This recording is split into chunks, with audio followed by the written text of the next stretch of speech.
उद्घाटन के लिए मैं आमंत्रित करना चाहूंगा राजस्थान के कांग्रेस के कार्यकर्ताओं के भरोसे की आवाज, आपकी लड़ाई को सड़क और सदन में लड़ने के लिए एक मुखर आवाज देने वाले हमारे प्रदेश अध्यक्ष श्री गोविंद सिंह डोटासरा साहब पधारे और हम सबको संबोधित करके अनुग्रह दें। डोटासरा साहब।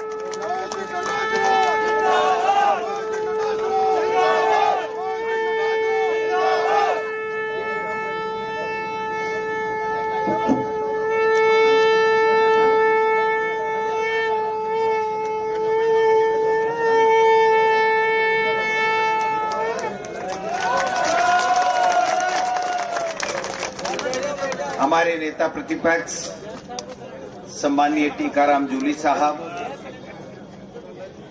सम्माननीय डॉक्टर सीपी जोशी जी,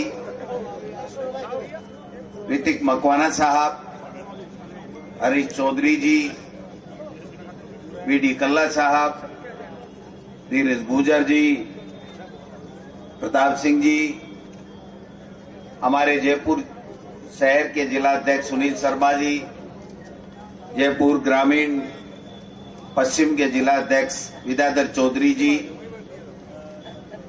पूर्व के जिला अध्यक्ष गोपाल मीना जी, मेरे साथी सभी विधायकगण, प्रदेश कांग्रेस कमेटी के पदाधिकारीगण, जितने भी यहाँ पर पधारे हैं वो समस्त जिला कांग्रेस कमेटी के अध्यक्षगण, हमारे विभाग और प्रकोष्ठों के प्रदेश अध्यक्षगण, पार्षद साहिबान, पंचायत राज के जनप्रतिनिधि, कांग्रेस पार्टी के अग्रिम संगठनों के चारों जो भी हमारे अग्रिम संगठन हैं उनके अध्यक्षगण, उनके पदाधिकारी, तमाम कांग्रेस के कार्यकर्ता और मेरे मीडिया के भाइयों, सबने अपनी अपनी बात कही। मुद्दा बड़ा गंभीर है, केवल भाषणबाजी तक सीमित नहीं है। मुद्दा यह है कि देश के प्रधानमंत्री मोदी जी 11.5 साल से इस देश के प्रधानमंत्री बने हुए हैं। जब ये देश के प्रधानमंत्री बने थे तो हमसे महंगाई कम करने का वादा किया था, बेरोजगारी देश से दूर करने का वादा किया था, भ्रष्टाचार खत्म करने का वादा किया था, अपनी विदेश नीति अच्छी करने की बात की थी, हमारी आर्थिक नीति ठीक करने की बात की थी, और पता नहीं कितने कितने वादे, किसके खाते में कितने पैसे आएंगे, क्या हो जाएगा, सब कुछ बातें की। आप सब लोग इस बात के गवाह हैं। आज 11 साल बाद में हम कहां खड़े हैं? जिस देश में मोदी जी भाषण दे दे के 2014 के अंदर इस देश में सत्ता में आ गए कि मैं वो बीपीएल की बहनें, वो बीपीएल के लोग जो गैस सिलेंडर नहीं है उनको धुएं से मुक्ति दिलाने के लिए मैं उज्ज्वला योजना लेकर के आया हूं।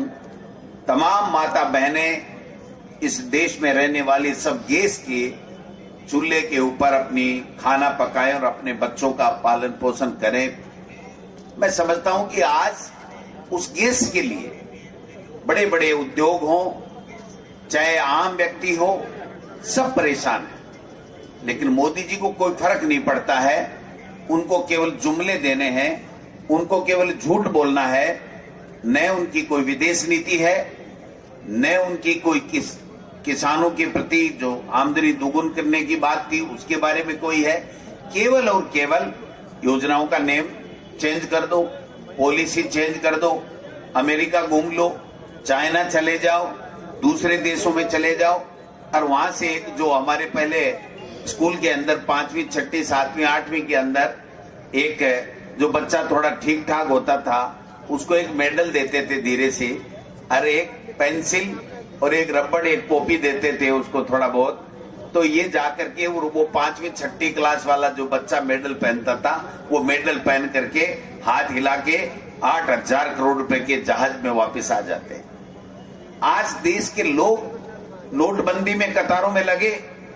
आप और हम सब ने देखा कितनी तकलीफें हुई थी, लेकिन इन्होंने कहा मुझे 50 दिन दे दो, आप चिंता मत करना, सारी की सारी समस्याएं दूर हो जाएंगी। आतंकवाद समाप्त हो जाएगा, भ्रष्टाचार समाप्त हो जाएगा और जो फेक करेंसी है वो भी समाप्त हो जाएगी, किसान की आमदनी भी दुगुनी हो जाएगी।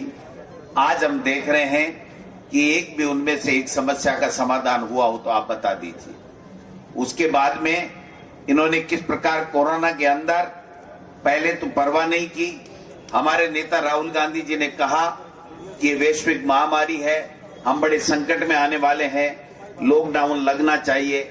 हमारे प्रदेश के अंदर हमारी कांग्रेस की सरकार, हमारे मुख्यमंत्री जी ने लॉकडाउन लगा दिया, लेकिन देश के प्रधानमंत्री ने लॉकडाउन नहीं लगाया। और उसके बाद में जब उन्होंने राष्ट्र के नाम संबोधन किया तो एक ही बात कही कि बहुत बड़ा संकट है, इस संकट से हम सबको मिलकर के पार पाना है। लेकिन आपने देखा होगा 15 दिन तक देश के प्रधानमंत्री का ट्विटर शांत हो गया। लोग गंगा के घाट के ऊपर किस प्रकार से डेड बॉडी पड़ी थी, लोग बाग शमशान में सरकारी कर्मचारी ले जा करके लोगों की जो शमशान में अंतिम क्रियाक्रम कर रहे थे उसमें भी लाइनें लग गई थी। आपने और हमने इस बात को देखा, इस पीड़ा को हमने भोगा था। फिर भी लेकिन इनको क्या करना है, पहले बड़े बड़े वादे किए, दूसरी बार जब सत्ता आई तो उस वक्त जब चुनाव आए तो राष्ट्र के नाम, राष्ट्र के हमारी जो सेना का शौर्य है उससे पीछे छुप करके उसकी दुहाई दे करके वोट ले लिए। और तीसरी बार इस वोट चोरी से, इस संविधान को कुचल करके जो वोट का अधिकार है उसकी, हमारे वोट का चोरी करके तीसरी बार सत्ता में आ गए।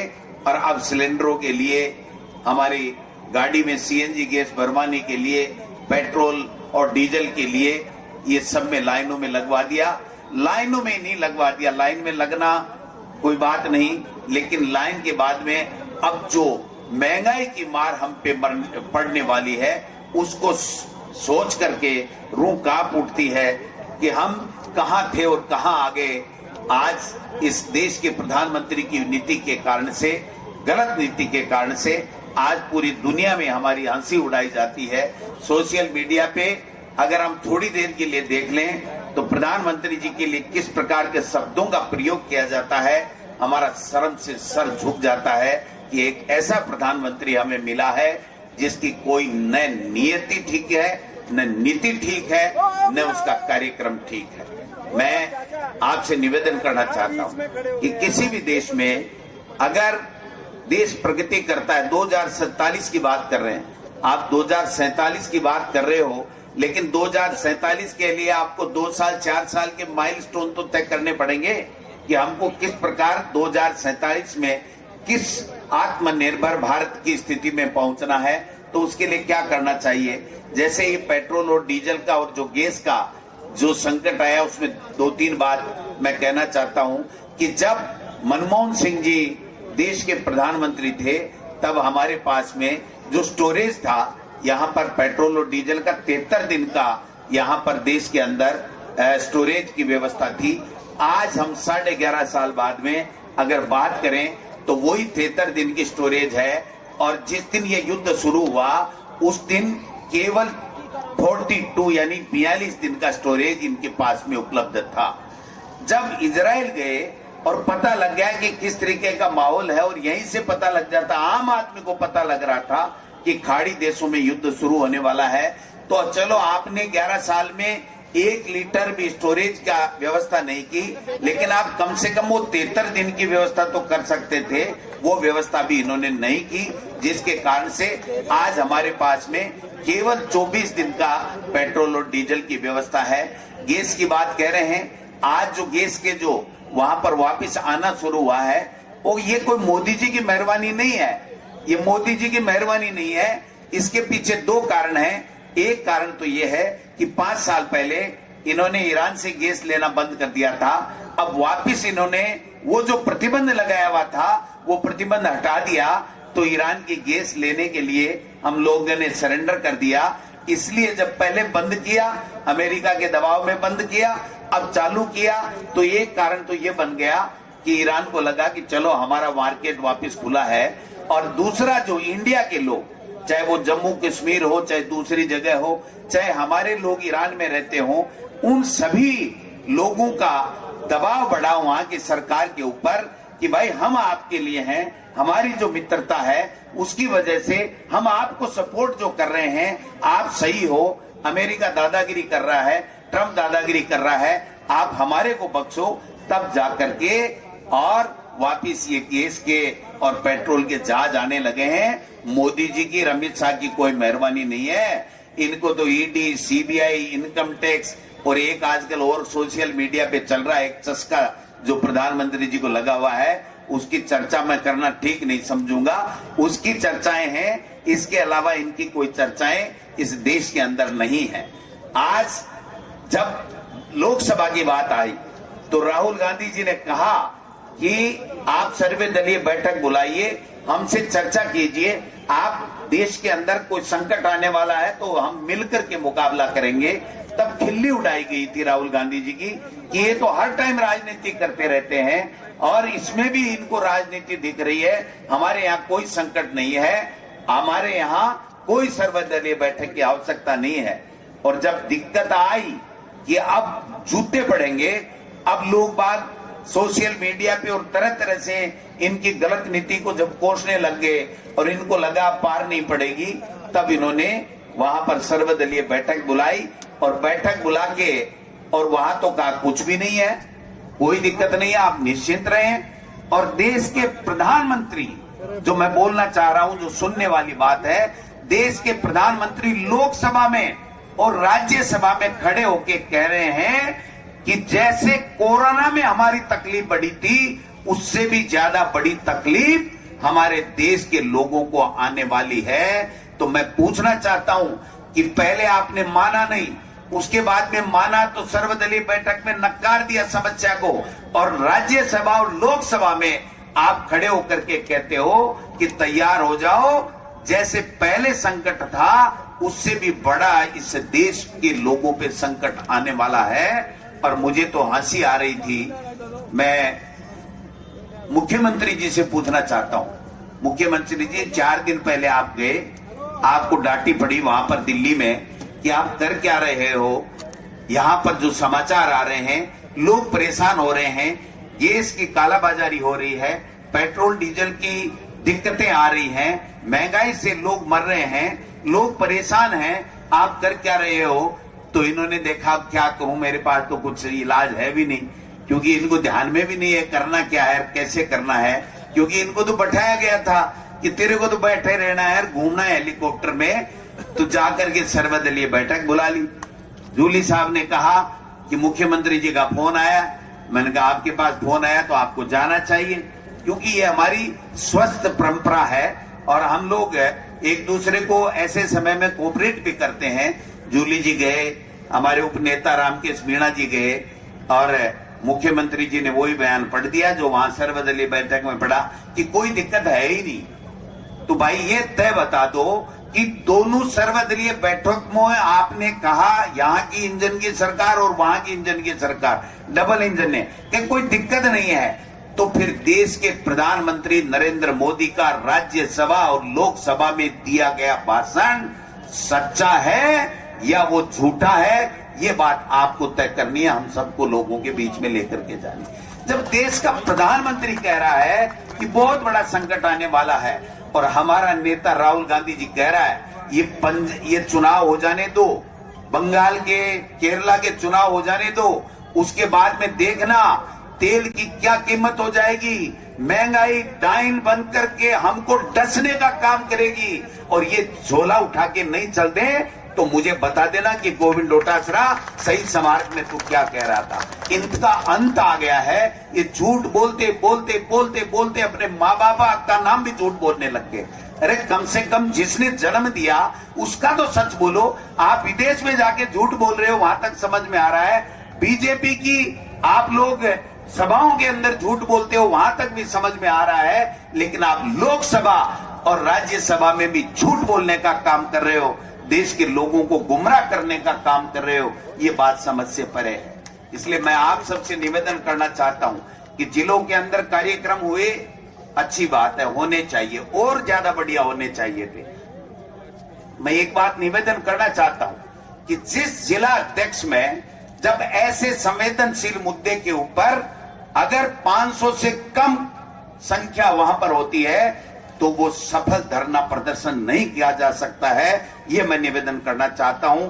भविष्य में कोई भी काम करें, दिल से करें, बड़ी जज्बात के साथ में करें और जनता को साथ लेकर के करें। 4 आदमी ला करके फोटो खिंचा करके और सोशल मीडिया पे डालने से अच्छा है वो कार्यक्रम ही नहीं किया जाए। उस कार्यक्रम की आवश्यकता नहीं है। कार्यक्रम वो होना चाहिए कांग्रेस की तरफ से, चाहे वो ब्लॉक में हो, जिलों में हो, प्रदेश में हो, जिससे जनता में संदेश जाए, जनता उसके साथ में जुड़े और जनता जुड़ करके आकर के ये कहे कि सड़क के ऊपर आकर के कहे कि ये कांग्रेस पार्टी है जिसने हमारी बात को प्रमुखता से उठा करके इस गूंगी बहरी सरकार को चेताने का काम किया है, तब वो प्रदर्शन माना जाता है। केवल फॉर्मेलिटी करने से नहीं होगा। ये लोग वो लोग हैं जो अंग्रेजों की मुखबरी करते थे। जब देश की आजादी की लड़ाई कांग्रेस पार्टी और हमारे महापुरुष लड़ते थे तब ये लोग बात वो काम करते थे। इनके क्या फर्क पड़ने वाला है? जब तक इनके दोनों गालों के ऊपर थप्पड़ नहीं पड़ेगी ना तब तक इनके चानना नहीं होगा। मैं आपको बताऊं। अब आप बताओ इनकी स्थिति क्या है। ये कह रहे हैं गैस एजेंसियों पे छापे डाल दिए। अरे और ज्यादा पैनिक कर दिया। गैस एजेंसियों पे छापा डालने से क्या सिलेंडर गरीब को फटाफट मिल गया क्या? वो तो जाते हैं तो डीएसओ पीएसओ को जो बंदी देंगे वो थोड़ी बढ़ गई तो उनकी और ज्यादा जो कालाबाजारी बढ़ गई। आप बताइए जब घूस की पैसा दे देगा उसके बाद में परवाह क्या करेगा? आज अमेरिका हमारी परवाह क्यों नहीं कर रहा है? उसके पास में तोते की जान है। हमारा जो देश का प्रधानमंत्री है, इनकी जितनी भी बातें हैं जो आप और हम सुन रहे हैं वो सारे उसके पास में। आप बताइए किस प्रकार बीजेपी के नेता इनके लिए क्या क्या शब्दों का प्रयोग करते हैं, उसके बावजूद ये नहीं बोलते। अरे गोविंद डोटासरा, प्रताप सिंह खाचरियावास या और कोई बोल गया तो वो अपनी माऊ सी ईडी को भेज देते हैं कि जाके आए, थोड़ा डरा के आए। अरे कोई डरने वाला नहीं है। दिन लद गए, अब दिन तुम्हारे आगे। कांग्रेस का कार्यकर्ता खड़ा हो गया है। लोग, प्रदेश और देश के लोग समझ गए हैं कि आप झूठे लोग हो, आप बेईमान लोग हो, आप डरपोक लोग हो। राहुल गांधी का सामना करने की इनमें हिम्मत नहीं है। राहुल गांधी जब बोलता है ना तो इनके सर्दियों में भी पसीना आ जाता है कि पता नहीं हमारा क्या हाल करने वाला है। तो मित्रों, मैं ज्यादा लंबी चौड़ी बात नहीं करके मैं तो इतना ही कहना चाहता हूं कि हम सबका ये दायित्व बनता है इस मौके के ऊपर कि हम लोग जनता के बीच में जाकर के उसके कोई तकलीफ है, कोई गैस एजेंसी वाला बदमाशी कर रहा है उसको सिलेंडर नहीं दे रहा है, कोई पेट्रोल पंप में वाला कोई डीजल या पेट्रोल जानबूझ के कालाबाजारी कर रहा है, उसके साथ खड़े होकर के वहीं पे धरने पे बैठ जाओ। जनता की तकलीफ को अपनी तकलीफ समझ करके उसके समाधान के लिए काम करो। तब जाकर के मैं कहना चाहता हूं मुख्यमंत्री जी को, आप थोड़ा सा होश में आ जाओ। ये जो बीजेपी के नेताओं को जैसे धमका रहे हो ना, कल गजेंद्र राठौड़ साहब को धमका रहे थे, ये कांग्रेस के लोग हैं। ये राहुल गांधी के बब्बर शेर है, ये धमकने वाले नहीं है। जो आपकी मर्जी है जो कर लेना, लेकिन जनता को परेशान नहीं होने देंगे। अगर जनता को परेशानी होगी तो हम आपके सामने सीना तान करके खड़े होंगे कि आपको जनता की समस्याओं का समाधान करना पड़ेगा। आज हालात क्या बना दिए प्रदेश के, कोई किसी का कोई काम नहीं, पता नहीं क्या होगा क्या नहीं होगा। सारे दिन अनर्गल बयानबाजी। एक आदमी हमारे में से कोई ट्वीट कर देता है तो सुबह से शाम पूरी टीम लग जाती है, ट्वीट क्यों कर दिया, ट्वीट क्यों कर दिया। अरे ट्वीट इसलिए कर दिया कि तुम कुछ कर नहीं रहे हो, तुम्हारी नीतियां ठीक नहीं है। आपने पूरे के पूरे प्रदेश में ऐसा कुशासन ला दिया, अपराधी बेखौफ होकर के अपराध कर रहे हैं। आप लोग देख नहीं रहे हो, हमारी माता बहनों के साथ में बलात्कार हो रहा है, उनकी आप परवाह कर नहीं रहे हो, उनकी सुरक्षा कर नहीं रहे हो। तो हम क्या करेंगे? हम तो आपको ट्वीट से, आंदोलन से, धरने से, प्रदर्शन से बात कह करके हम लोग आपको चेताने का काम करेंगे और आपको शिकंजे में रखने का काम भी करेंगे। अब इनकी उल्टी गिनती शुरू हो गई है, कोई ज्यादा दिन नहीं बचे हैं। आप देख लेना, ये 2.5 साल का खेला है। 2 महीने पहले तो इनकी पूंपी बच जाएगी। समझ रहे हो ना आप? 2.5 साल का खेला है, ज्यादा दिन नहीं है। मैं लिख के दे सकता हूं, ये पर्चियां भी बदलेंगे, लेकिन उस बदलने का भी कोई असर नहीं होगा। 2028 के अंदर राजस्थान के अंदर कांग्रेस की सरकार बनेगी, आपकी सरकार बनेगी, आम कार्यकर्ताओं की, जनता की सरकार बनेगी। अब देखो ना, जब इतना बड़ा संकट आया तो देखो इनकी चाल, देखो इनकी बेईमानी, देखो मेरे मतलब हंस हंस के पेट दुखने लग गया कि देखो कितने बेईमान लोग हैं और परवाह नहीं करते। कल परसों आपने देखा होगा, भास्कर में पत्रिका में दिल्ली से छपवाया, महिला आरक्षण आ रहा है, हम लोग ये चेंज कर देंगे, ऐसा कर देंगे, वैसा कर देंगे। तो ये तो लोकसभा आई भी है, लाओ ना बिल, तुम में दम है तो। हम तो पहले कह रहे थे महिला आरक्षण आना ही चाहिए और तत्काल लागू होना चाहिए। इनको अभी कुछ भी नहीं करना है, इनको हमारे जो जनता के मुद्दे हैं, जिसके ऊपर राहुल गांधी और कांग्रेस के लोग बोल रहे हैं, उन मुद्दों से ध्यान भटकाने के लिए कि हम केवल ये करने लग जाएं कि मेरी सीट रहेगी कि नहीं रहेगी, उसकी जाएगी कि नहीं जाएगी। हम गैस की बात नहीं करें, हम महंगाई की बात नहीं करें, हम अपराध रोकने की बात नहीं करें, हम सड़कें ठीक कराने की बात नहीं करें, हम पानी जो नहीं मिल रहा है उसकी बात नहीं करें, इसलिए सारे के सारे मोदी जी की विफलता की बात नहीं करें, एफ-टिन फाइल की बात नहीं करें, ये बातें गायब हो जाएं और सीनियरियों में केवल हर आदमी एक ही चर्चा करे कि महिला आरक्षण आएगा, परिसीमन होगा, इतनी सीटें बढ़ जाएंगी, इतनी सीटें। अरे जो बढ़ी हुई है उसमें ही न्याल नहीं हो रहे हैं तो फिर बढ़ा करके दूनी करके क्या न्याल करते हो। देश की लोकसभा के अंदर किसी भी सांसद को एक सत्र में 1 या 2 बार 5-5 मिनट बोलने का समय मिलता है, यानी एक सांसद पूरे 1 महीने के बजट सत्र में ज्यादा से ज्यादा वो 10 मिनट भी नहीं बोल पाता। अब आप 1.5 संख्या कर दोगे तो वो 1.5 मिनट भी नहीं बोल पाएगा, तो आप समोसे खिलाने के लिए बुला रहे होगे, वहां काम क्या करोगे? ये सब केवल और केवल, मैं आपको बड़ी जिम्मेदारी के साथ में कह सकता हूं, अमित शाह जी ने किसी को कहा, बीजेपी के लोगों को, बहुत जो प्रमुख लोग इनका सारा मैनेजमेंट देखते हैं, तन मन धन सारा मैनेजमेंट देखते हैं, उनको ये कहा कि अब हमारे पास में कुछ भी नहीं बचा है, केवल ये महिला आरक्षण वाला सगुफा लाओ जिससे हम कोई चुनाव की बात कर सके, वरना चुनाव में हम ठहरेंगे नहीं। ये बात मैं आपको बड़ी जिम्मेदारी के साथ में कर, ये बौखलाए हुए लोग हैं। अब ये क्या करेंगे कि केवल और केवल भ्रम फैलाने की बात करेंगे, कांग्रेस के झूठे आरोप लगाने की बात करेंगे, एजेंसी के दुरुपयोग की बात करेंगे। इनसे डरने की आवश्यकता नहीं है, इनसे डरने की आवश्यकता नहीं है। हमको जनता के मुद्दों के ऊपर खड़े होकर के कांग्रेस को जाना है। अभी हमने तय किया है कि 1 अप्रैल से हम लोग हमारे ग्राम पंचायत इकाइयों का गठन करेंगे, हमारे नगर के अंदर वार्ड कांग्रेस कमेटियों का गठन करेंगे, और साथ साथ में जो 6, सवा 6 साल, 6.5 साल हो गए पंचायत राज चुनाव नहीं करवा रहे हैं, नगर निकाय के चुनाव नहीं करवा रहे हैं, यानी संविधान की धज्जियां उड़ा रहे हैं, लोकतंत्र को कमजोर करने का काम कर रहे हैं, प्रशासक और ब्यूरोक्रेट बैठा करके पूरा का पूरा शासन को पूरा पंगु बनाने का काम किया है। उसके खिलाफ हम लोग आंदोलन करेंगे। 1 महीने तक हमारा कार्यक्रम नीचे के लेवल, ब्लॉक, मंडल, जिला, सब जगह हम लोग जाएंगे, तो संगठन भी नया निर्माण होगा और बढ़ेगा।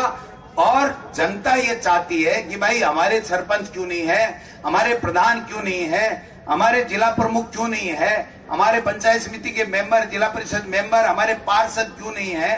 तो वो बात भी जनता की बात है, और जब तक ये नहीं होंगे तब तक 1900 करोड़ रुपए हमारे दिल्ली ने खत्म कर दिए, हजम कर लिए, और ये बैठते रह गए दुपट्टा एक वो फोटो दे करके रोजाना की तरह आ जाते हैं। मैं कहना चाहूंगा मुख्यमंत्री जी, जब आप जाओ कुछ नहीं मिलता है, आपको डांट मिलती है, इसके अलावा कुछ नहीं मिलता है, लेकिन जब फोटो खिंचाओ तो थोड़ा मुस्कुरा के खिंचा लिया करो, जिससे यहाँ के बीजेपी वालों को थोड़ी राहत तो मिले कि चलो साहब हंस के प्रधानमंत्री जी ने बात कर ली। मैं समझता हूं कि ये जो हालात बने हुए हैं, इसमें कांग्रेस पार्टी के कार्यकर्ताओं का सबकी एक जिम्मेदारी बनती है कि सब लोग, अब देखो भाई केवल ट्विटर से भी काम नहीं चलेगा, मैं आपको बता देता हूं, केवल ट्विटर से काम नहीं चलेगा। केवल खुद नेता बैठ करके आ जाए, गनमैन साथ में आ जाए, ड्राइवर आ जाए, इससे भी काम नहीं चलेगा। हर नेता कार्यकर्ता को इस देश के लिए, इस संविधान के लिए, इस लोकतंत्र को बचाने के लिए, लोगों की समस्याओं को समाधान करवाने के लिए इस सरकार के खिलाफ खड़ा होना पड़ेगा और तन मन धन से लग करके हमारे कार्यक्रमों को सफल करना पड़ेगा।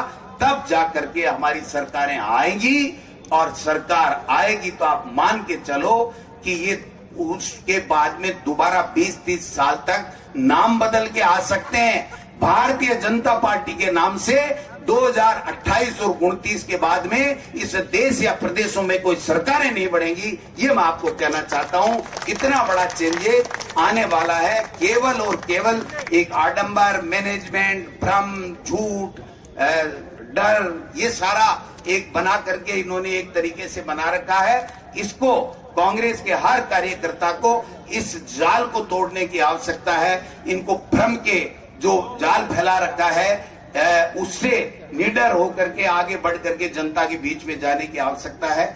आप सब लोग यहाँ पर आए, तमाम प्रकोष्ठ और विभागों के लोग, जिला कांग्रेस कमेटी के लोग, तमाम जितने भी मीडिया के बंधु आए हैं, उनको मैं धन्यवाद देना चाहता हूं कि इसी प्रकार से कार्य हम करते रहें। 1 अप्रैल से हम फिर गांव के अंदर, शहरों के अंदर चलेंगे, आंदोलन करेंगे, जीतेंगे, आगे बढ़ेंगे, कांग्रेस की सरकार आएगी। धन्यवाद। जय हिंद, जय भारत।